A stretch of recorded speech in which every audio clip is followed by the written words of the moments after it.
పెద్దలు గౌరవనీయులు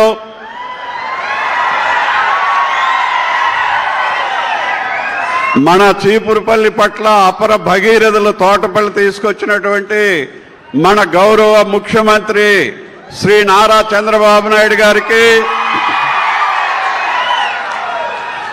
అదేవిధంగా హోంమంత్రి గారు, మిగతా మా కొలీగ్స్కి, కలెక్టర్ గారికి, ఈరోజు ఎవరైతే ఇద్దరు పెన్షనర్స్ ఉన్నారో వీళ్ళు, సోదరులారా సోదరీమణులారా, మీకు అందరికీ నా నమస్కారాలు.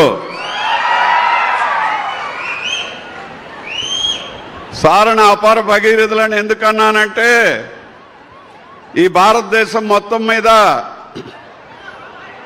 ఎవరు ఎక్కడ కూడా మీడియం ఇరిగేషన్ ప్రాజెక్టు తనే శంకుస్థాపన చేసి, మళ్ళీ ముఖ్యమంత్రిగా వచ్చిన తర్వాత తనే పూర్తి చేసి ఓపెన్ చేసినటువంటి ఏకైక ముఖ్యమంత్రి భారతదేశం స్వతంత్రం వచ్చిన తర్వాత ఒక్క మన నారా చంద్రబాబు నాయుడు గారే అని చెప్పి మీకు అందరికీ నేను మనవి చేస్తున్నాను. మరి చీపురుపల్లి అని అంటే 27 తాలూకాలు భారతదేశంలో ఉంటే, ఈ తాలూకాలో కూడా ఇది రాకముందు వర్షాలు 6 సంవత్సరాలకు ఒకసారి మనకు పంట పండేది.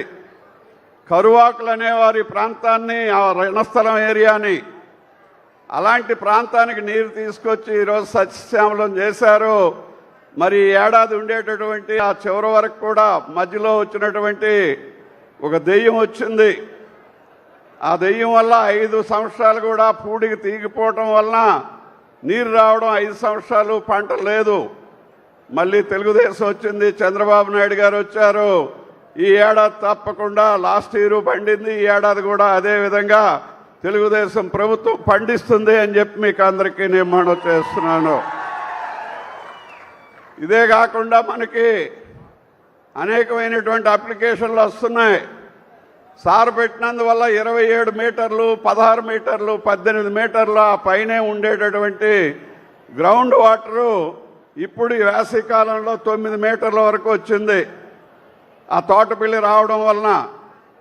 అందువల్ల సార్ మా ప్రాంతంలో ఎక్కువ అగ్రికల్చరల్ కనెక్షన్స్కి అడుగుతున్నారు.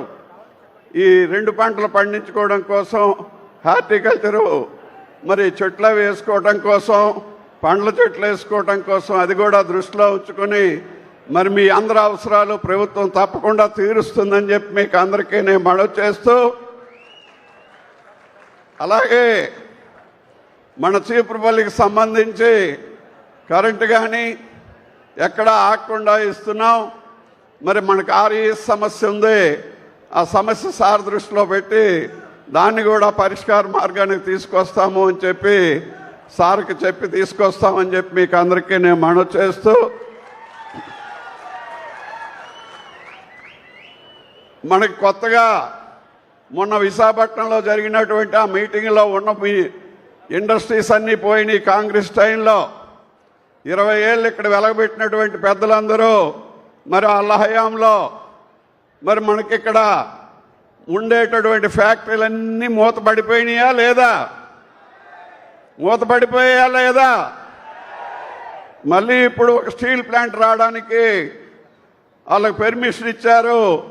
త్వరలోనే ఇక్కడ ఒక 5,000 మందికి 5,000 కోట్ల రూపాయలతో 1,100 మందికి ఉపయోగపడేటటువంటి స్టీల్ ఫ్యాక్టరీ కూడా మన గుర్రలో ప్రపోజల్ ఉంది అని చెప్పి ఈ సందర్భంలో, అది సార్ చదువుతోని సారు ఎంతో కృషి చేసి మన విశాఖపట్నంలో మీటింగ్ పెట్టి ఈ పక్క ఇవన్నీ కూడా ఇండస్ట్రియల్ ఏరియా చేయాలని, మనందరికీ ఉద్యోగ ఉపాధి అవకాశాలు కల్పించాలని ఆయన తీసుకునే నిర్ణయం వల్ల ఆ ఫ్యాక్టరీ వస్తుంది అని చెప్పి మీకు అందరికీ మనవి చేస్తూ మరి సార్ మాట్లాడతారు. మీకు అందరికీ నమస్కారం.